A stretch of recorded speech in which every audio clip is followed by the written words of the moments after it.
You have some time to look at questions 1 through 5.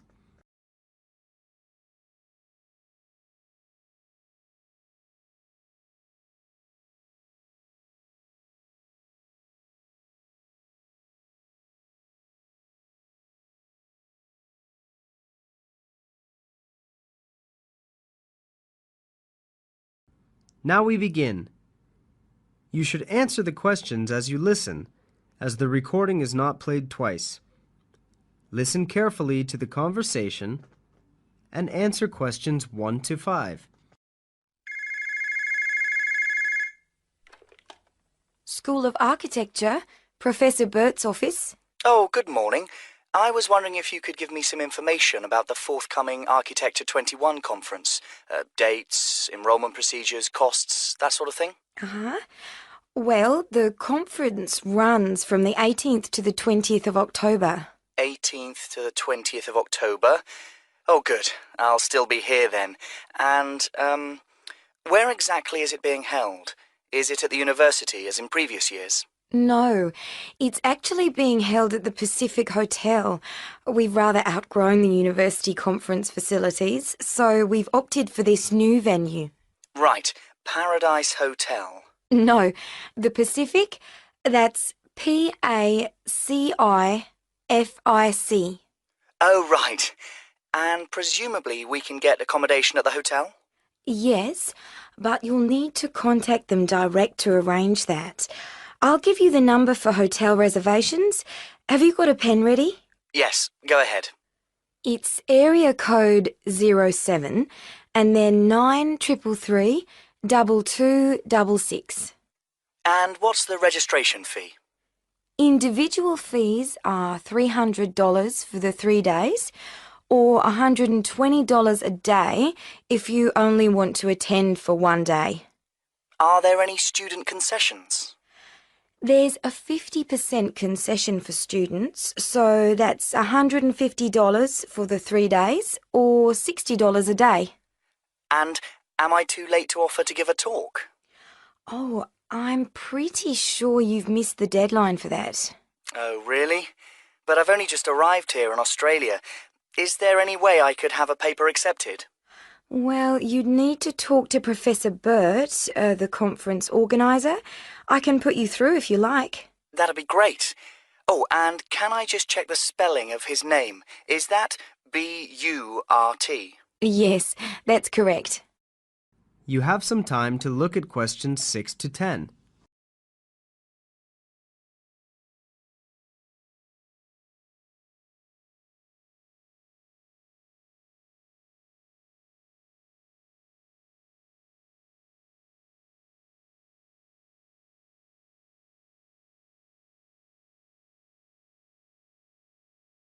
Now listen carefully and answer questions 6 to 10.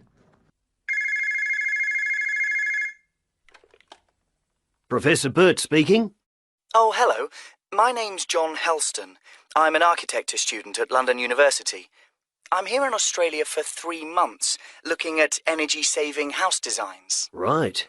I'm interested in giving a talk on my research at the conference, but I believe I may have missed the deadline. Well, strictly speaking, you have. The closing date was last Friday. Oh, no. But we may be able to include your paper if it fits into our program, but you'll have to be quick. OK. What do I need to do? Send me a summary of your talk, and make sure you include an interesting title for the talk, something to attract people's attention. OK. Interesting title. Right. I'm looking at ways of designing buildings for tropical climates that don't rely on the need to include air conditioning, so I'm sure I can come up with something. Yes, quite. But remember, the outline should be no more than 300 words. Right. I'll try to keep it down to 300 words, but would 400 be OK? No, not really, because we have to print it in the proceedings and we just don't have the space. Sure. I understand. And also, can you send me a short CV, the usual stuff, name, age, qualifications, that sort of thing? Right. OK. Short CV. Actually, you can email it to me. That'd be quicker. Sure. What's your email address? Well, the best thing would be to send it to the conference administrative officer at info, that's INFO, at uniconf.edu.au. Right. I'll do that straight away. That is the end of Section 1. You will now have half a minute to check your answers.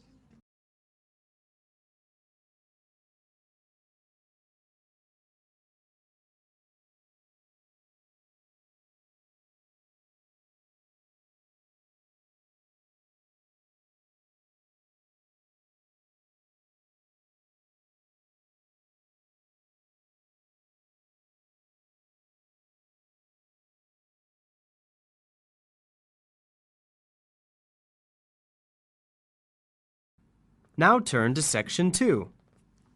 Section 2. First, you have some time to look at questions 11 to 15.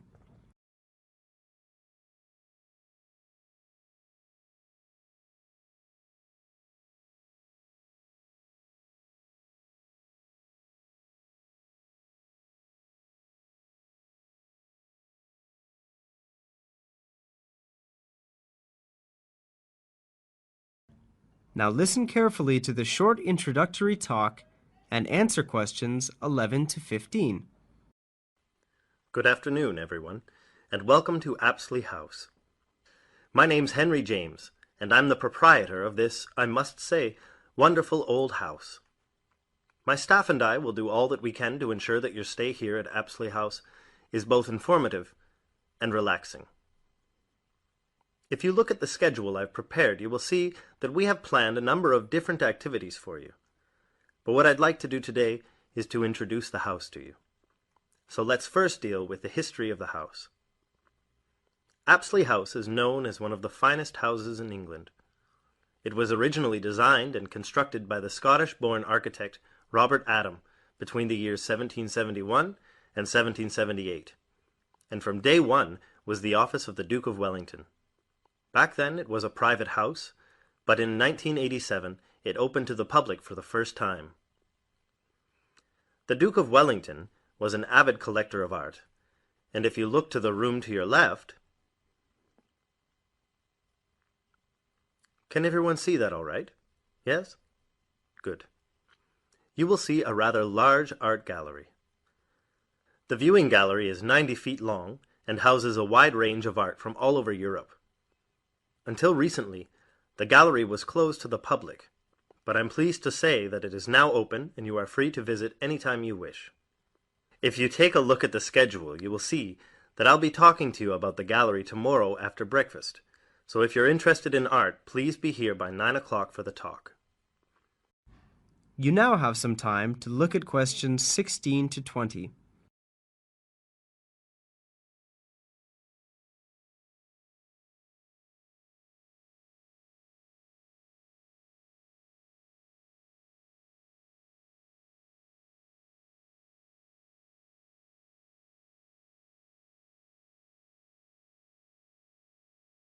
Now listen to the rest of the short introductory talk and answer questions 16 to 20.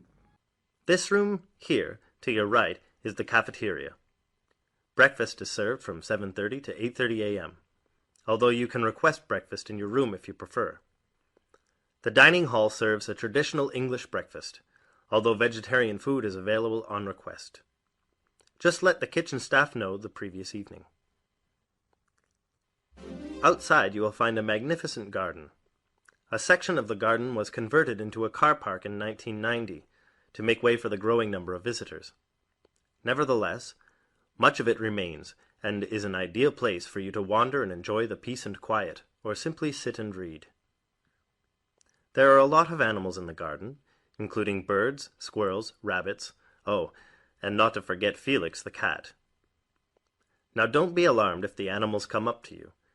They are used to people and very friendly. Anyway, dinner will be served at 7, so in the meantime, please feel free to simply wander and enjoy the hospitality Apsley House has to offer. That is the end of Section 2. You will now have half a minute to check your answers.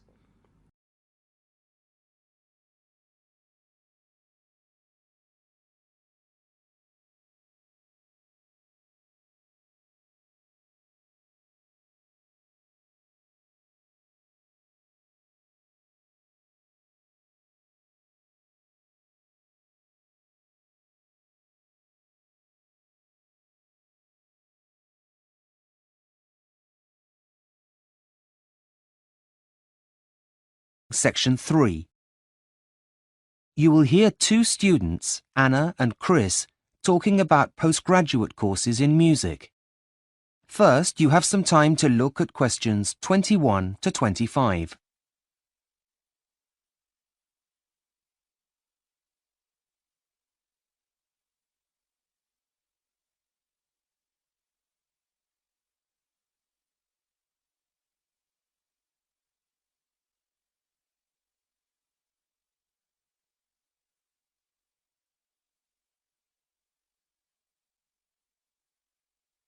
Now listen carefully and answer questions 21 to 25. Hi, Chris. What are you doing here? I thought you were supposed to be revising for your finals in the library. Yeah, well, I decided it was time for a break.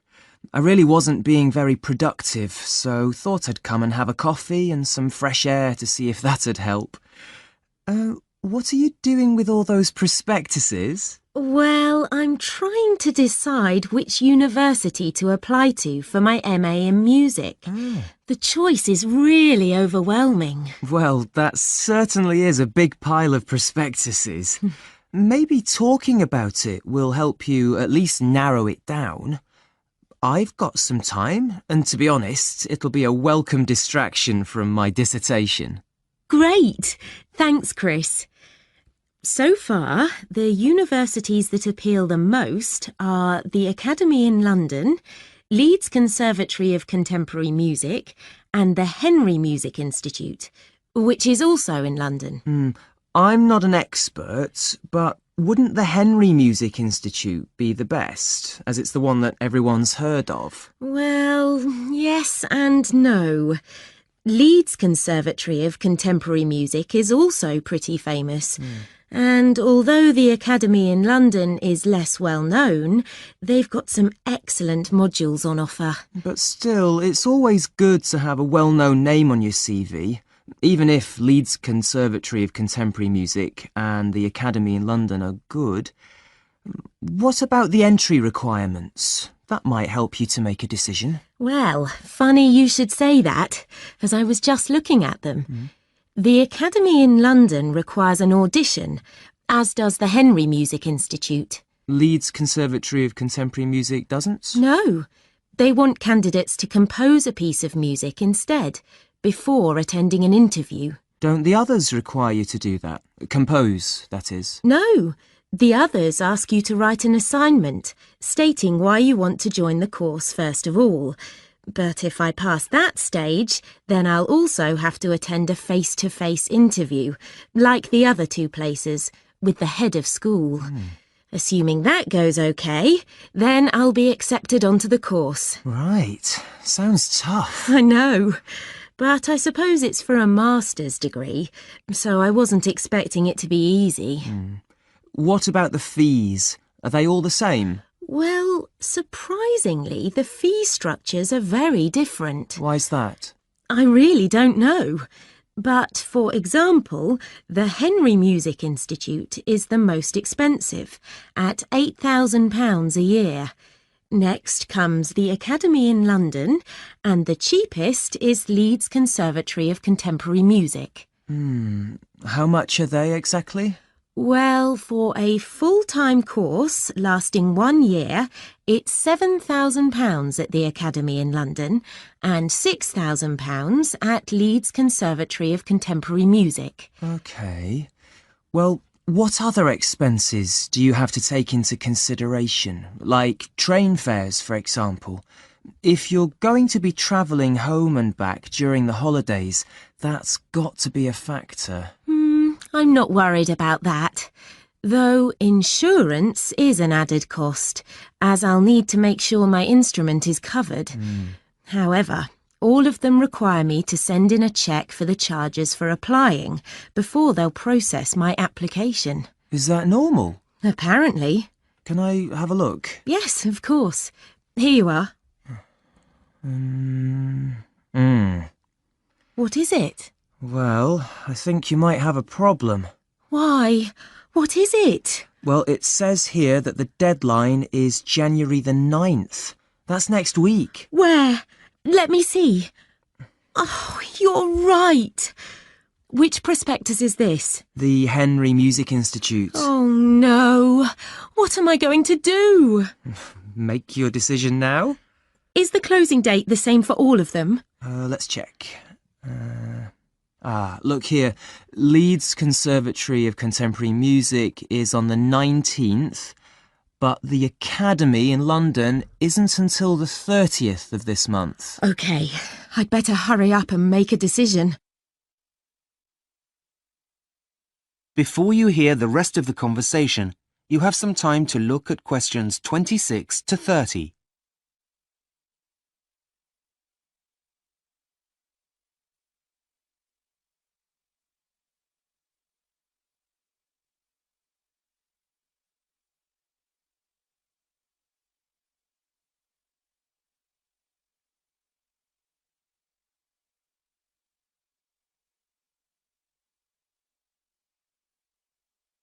Now listen and answer questions 26 to 30.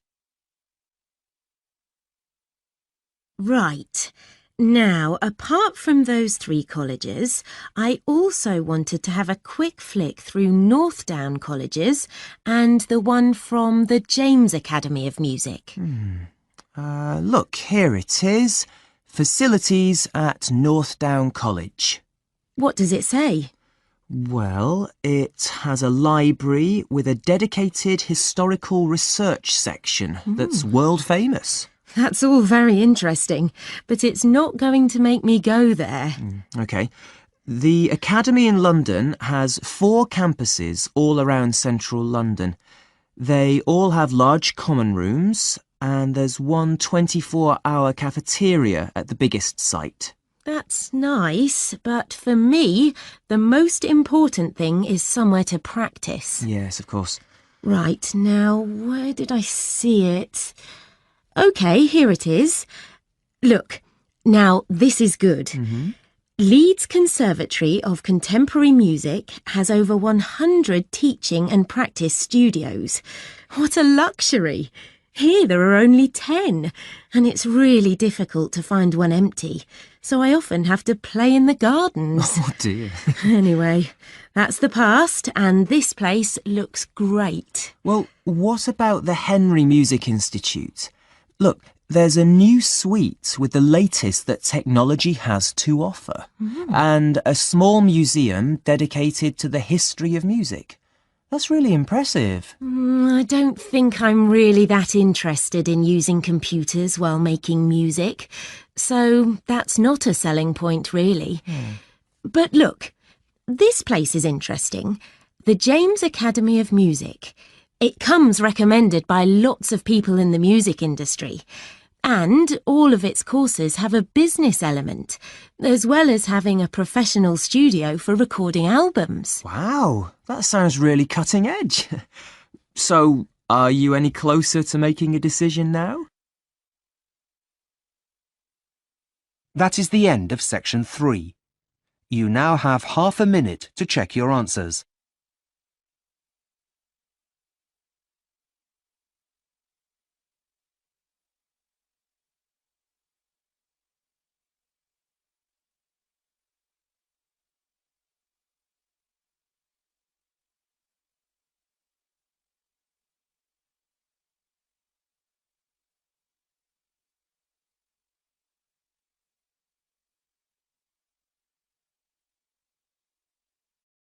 Section 4.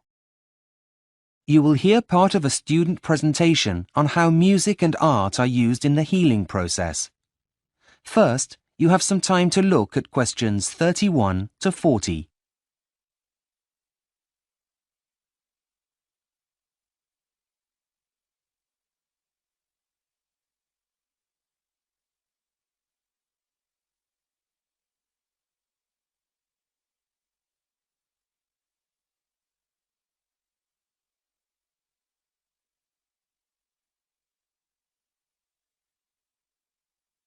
Now listen carefully and answer questions 31 to 40. Hello everyone. Before we continue with our lectures on the history of music and art, We'll be listening to Michael's presentation on how music and art are being used to help with the healing process in the 21st century. Michael, are you ready to begin? Yes, I think so. Thanks, Professor. Right, good morning all. As Professor McKinley just stated, I've been doing some research into the healing powers of art and music, and I'd like to present my findings to you today. I intend to demonstrate the positive effects of music and art on patients' emotional, social, as well as physical well-being. Let's begin by going back in time to the most famous of nurses, Florence Nightingale. Way back in 1860, Florence Nightingale wrote in her Notes on Nursing that brightly coloured flowers and art helped her patients to recover more quickly. Although her comments were viewed with scepticism at the time, she was, we believe, the first of many health professionals to state this. Over the following years, there were many other studies that tried to prove that a link between art, music, and health exists, but very few of them were strictly controlled, so the results were variable and therefore unreliable. However, one American study was different. In the 1980s, some research took place into the effects of architecture on the recovery time of 46 patients who were in hospital for a gallbladder operation. Half of the patients were kept in hospital wards with windows overlooking some trees. The other half were left in rooms that faced onto a brick wall. It was found that the ones with a nice view left hospital a day earlier and needed fewer painkillers. This study was groundbreaking, as it was the first that used controlled conditions that could be measured statistically and without bias.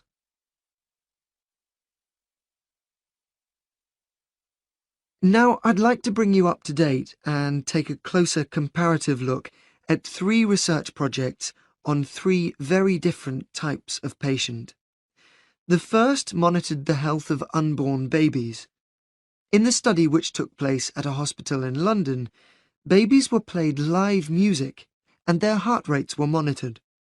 A healthy baby's heart would beat around 110 to 160 times a minute, but researchers found that their heart rate increased by up to 15 beats a minute on average without the mother's pulse changing.